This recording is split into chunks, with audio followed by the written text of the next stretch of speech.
Bem-vindos às Crónicas Jurídicas. O tema que hoje vos propomos, de natureza criminal, é o processo criminal. O processo dos autos criminais no ordenamento jurídico português.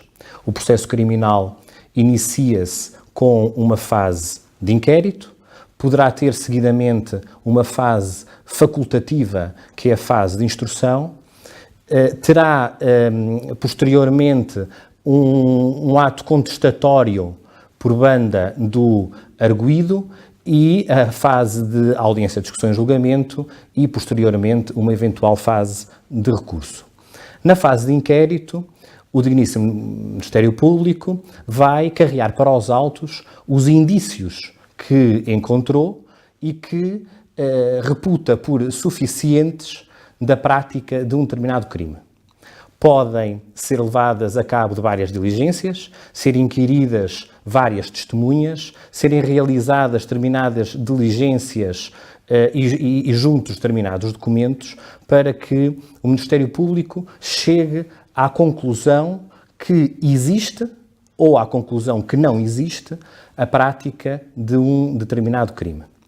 Nesta fase de inquérito, da forma como nós a interpretamos, deve o arguido também colaborar com a mesma e o assistente também, mas, portanto, compreendemos a fase de inquérito como uma fase dinâmica, em que quer o assistente, quer o arguido são auxiliadores do Ministério Público.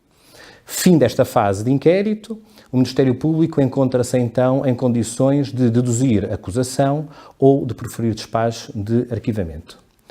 Não concordando com esta decisão, quer devido aos factos, quer devido à aplicação de direito que o Ministério Público fez aos factos, pode o arguido ou o assistente abrir instrução. Entramos então na fase de instrução facultativa, como disse, em que o arguido ou assistente, no prazo de 20 dias a contar do despacho de acusação ou de arquivamento preferido pelo Ministério Público, pode abrir e então serem produzidas determinadas provas, ainda que também de alguma forma indiciárias, mas que leve o seu autor juiz de instrução a pronunciar ou não pronunciar o arguido. Esta fase de instrução é uma fase criticada por alguns juristas, uma fase que nos ordenamentos jurídicos na Europa, em muitos deles, já não existe e que pode levar a ser compreendida como um prolongamento do inquérito, que não é de todo, ou como uma antecipação do julgamento, que também não é. No entanto, permite ao arguido ter um meio de reação perante a acusação que considera infundada do Ministério Público e, portanto, terminar para ele de forma mais rápida este processo que lhe causa danos, nomeadamente sociais. Passamos seguidamente para uma fase em que o arguido é notificado da audiência de discussão e julgamento. E, sendo notificado da audiência de discussão e julgamento, dispõe do prazo de 20 dias seguidos para apresentar a sua contestação.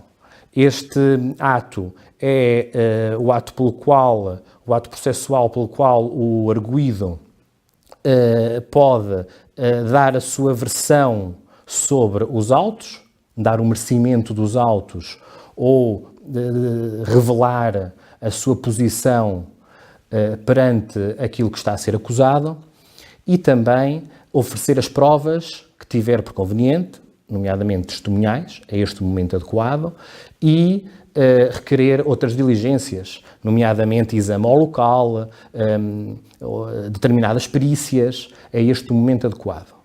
Passamos então para a fase seguinte, que é a fase da audiência, discussão e julgamento. Nesta fase, o assistente, se houver o Ministério Público, o arguido, vão tentar reconstituir a eventual cena do crime.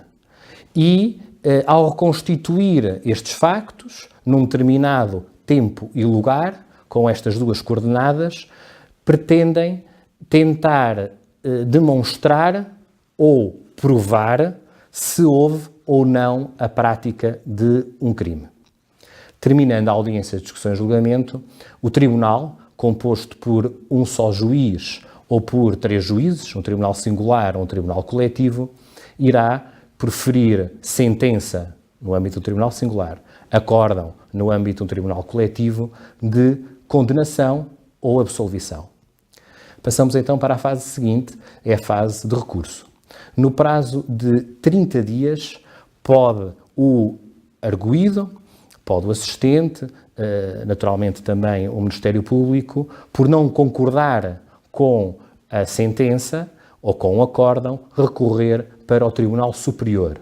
O Tribunal Superior será, em princípio, o Tribunal da Relação, portanto estamos a falar do julgamento em primeira instância. O Tribunal Superior será o Tribunal da Relação e que depois pode haver outros recursos, nomeadamente para o Supremo Tribunal de Justiça, paralelamente para o Tribunal Constitucional, não esquecendo as instâncias internacionais.